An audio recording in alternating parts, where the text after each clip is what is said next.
బృందావనమా అది నందనవనమా ప్రకృతి పులకించు చోటు సాయిమయమా బృందావనమా అది నందనవనమా ప్రకృతి పులకించు చోటు సాయిమయమా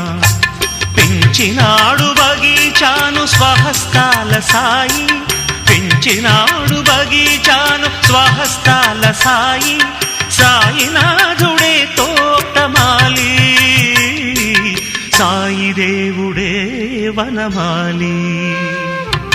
బృందావనమా